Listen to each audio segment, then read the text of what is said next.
Organismos de rescate buscan al presidente de Irán, Ebrahim Raisi, y a su comitiva después de que el helicóptero que los transportaba tuviera que realizar un aterrizaje forzado.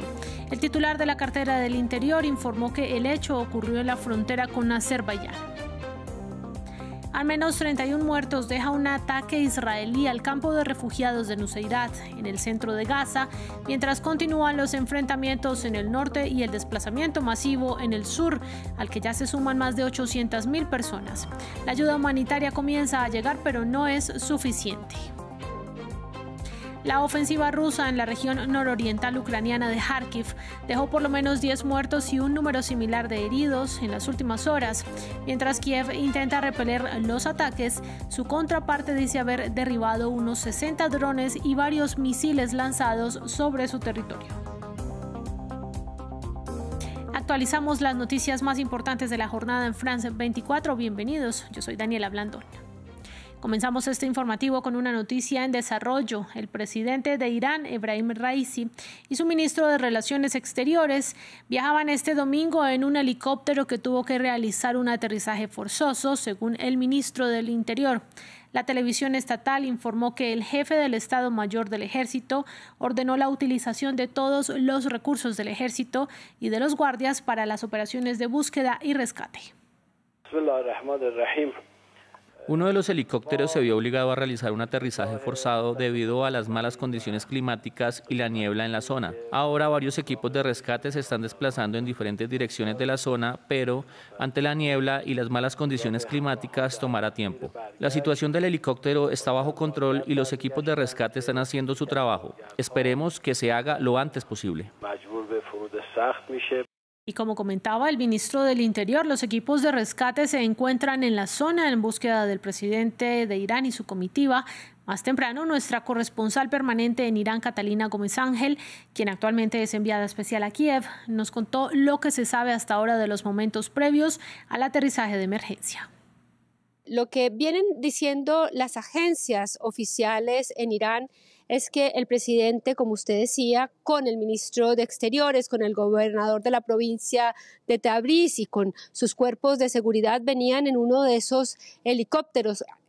Se entiende que iban 3, venían de la frontera con Azerbaiyán, donde esta mañana el presidente iraní se reunía con su contraparte de Azerbaiyán, estaban en la frontera, estaban inaugurando una represa y en ese momento, como confirma el ministro del Interior, hubo un daño, algo pasó con el helicóptero y se encuentra en una zona bastante difícil geográfica y también por las condiciones del clima. Hay muchísima niebla y los cuerpos de rescate no han podido llegar por los aires, han lanzado drones, no han podido encontrar y hay por lo menos 20 misiones enviadas por diferentes cuerpos, incluida la Cruz Roja local, que están buscando en este momento, pero todavía no hay ninguna noticia de lo que pueda estar pasando. Hay algunos pobladores de estas localidades que está al norte de la ciudad de Tabriz, la ciudad más importante de Irán en el norte del país, y allí aseguran que oyeron voces, pero esto son todas especulaciones,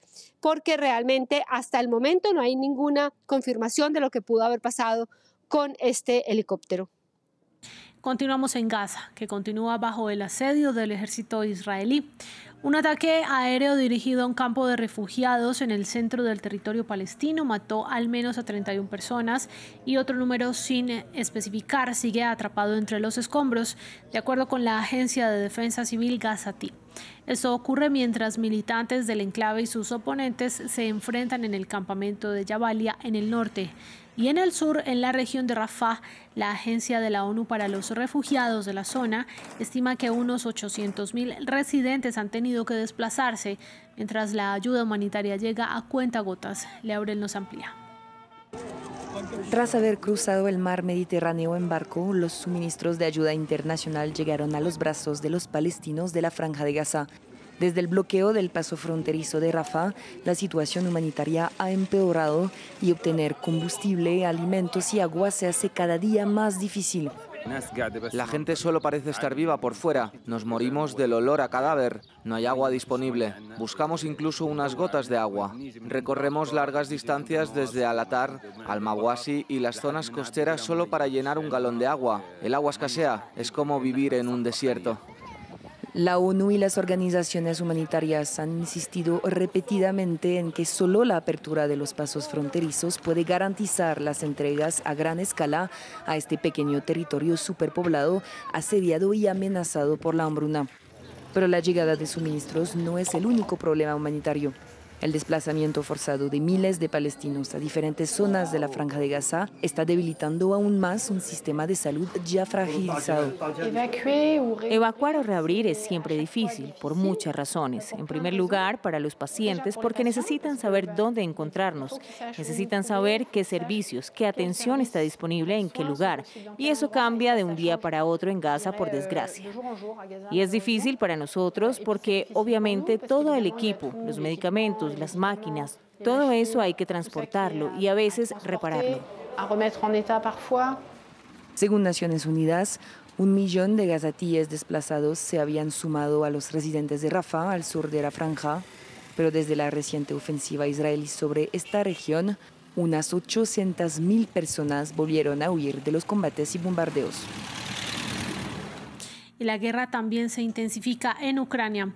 Moscú dice haber derribado 57 drones sobre la sureña región de Krasnodar. Y en la noche del sábado, un nuevo ataque ruso a las afueras de Kharkiv dejó por lo menos 10 muertos y unos 9 heridos, según el gobernador de la región, a medida que las fuerzas del Kremlin siguen adelante con su renovada ofensiva en el noreste del país vecino. Las tropas de Vladimir Putin dicen estar avanzando con éxito en este nuevo frente de batalla, mientras Kiev intenta resistirlo. Sonó una primera explosión y llegamos aquí a la escena del crimen. Empezamos a dar primeros auxilios y a poner torniquetes a los civiles heridos. Unos 5 minutos después hubo una segunda explosión cerca. Mi compañero resultó herido y también varios civiles más y un médico de una ambulancia. Y entre tanto, el primer ministro de Eslovaquia ya está fuera de peligro, aunque continúa en estado grave de salud, según funcionarios de su gobierno. Robert Fico fue víctima de un intento de asesinato 4 días antes. En lo que respecta al sospechoso del atentado, el Tribunal Penal Especializado de la Nación dictaminó el sábado mantenerlo bajo custodia. Según el Consejo Médico, podemos afirmar que el paciente se encuentra actualmente fuera de peligro. Su estado, por supuesto, sigue siendo muy grave y necesita mucho tiempo y tranquilidad para su convalecencia. Creemos firmemente que todo irá bien, pero debemos advertir de nuevo que la situación de salud del primer ministro sigue siendo grave.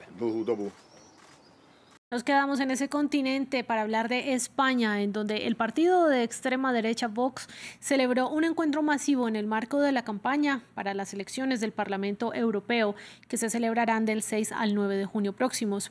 El presidente argentino Javier Milei asistió al encuentro como uno de los aliados internacionales, que también incluyen de forma virtual a los primeros ministros de Italia y Hungría y también a líderes de ese espacio político en Francia y Portugal. Más temprano, nuestra corresponsal en Madrid, Marina Colorado, nos amplió la información sobre el encuentro.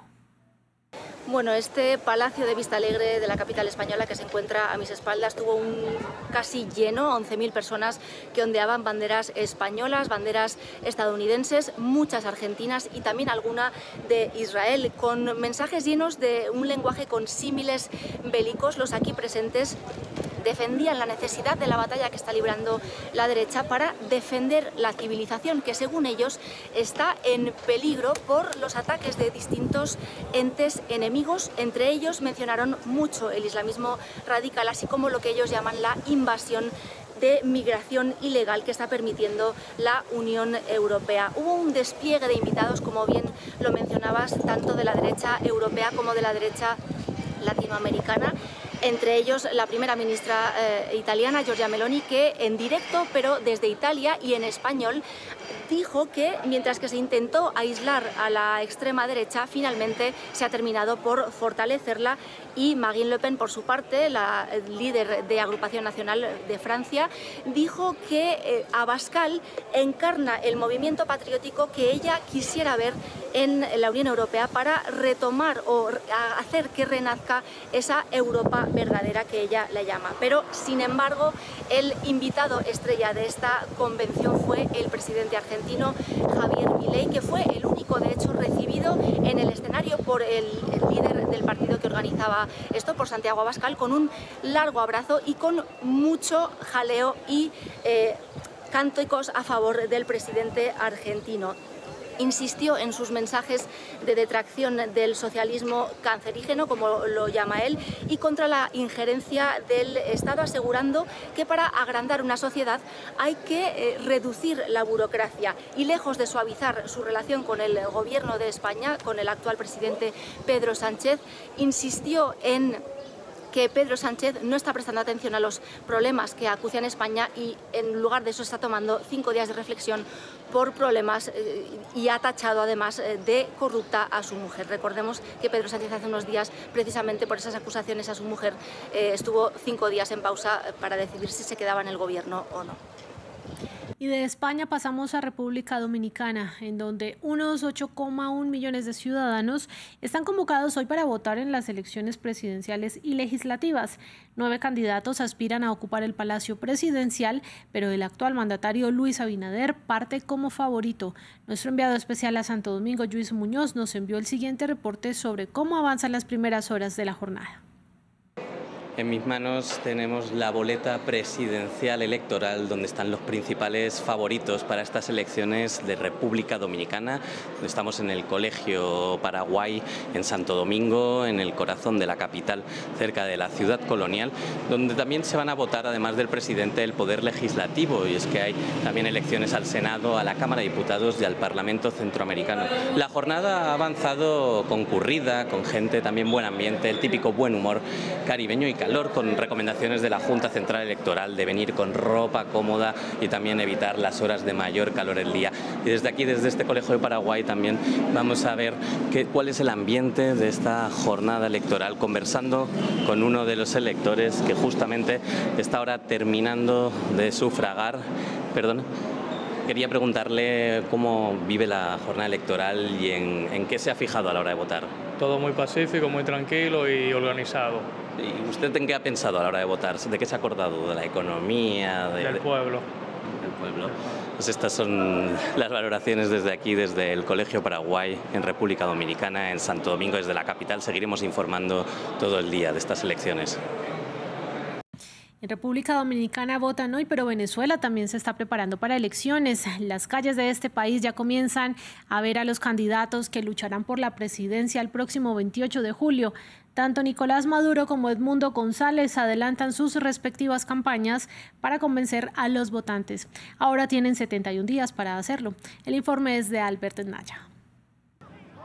La campaña presidencial en Venezuela, con los 2 candidatos que van a enfrentarse, ya toma forma en las calles. Nicolás Maduro, que luchará por mantenerse en Miraflores, se ha dado un baño de masas en Aragua. En la movilización ha querido enviar un mensaje al exterior y se ha referido al bloqueo que sufre Venezuela. Han hecho una movilización apoteósica y bonita, hombres y mujeres que rechazan contundentemente las medidas coercitivas contra nuestro país. Exigimos a una sola voz el cese del bloqueo criminal. Venezuela es libre e independiente. Su contrincante en las urnas, Edmundo González, también se ha referido a las relaciones internacionales, aunque con un tono más conciliador. A la comunidad internacional le pedimos que nos acompañen de cerca en este proceso, porque será definitorio para reducir la migración y hacer de Venezuela un socio confiable. Finalmente, el opositor ha salido. Su primera aparición junto a María Corina, la inhabilitada opositora que debía disputarle la presidencia al oficialismo, fue esta misma semana y desde entonces no se han soltado la mano. Un hombre al que yo les pido que le demos todo nuestro apoyo, porque hoy, a 71 días del 28 de julio, Venezuela tiene no solo un candidato, sino el próximo presidente de Venezuela. De ganar, Edmundo González acabaría con 25 años del PSUV en el gobierno, por lo que ha prometido una transición tranquila. A quienes aún creen en el gobierno, yo garantizo una alternancia en paz, en el que todas las fuerzas políticas podrán ejercer sus derechos en el marco de la Constitución. La oposición de Venezuela ve con esperanza una fecha electoral que está cerca. De esta manera concluimos este bloque informativo, pero yo los invito a que se queden con nosotros en France 24 y en france24.com.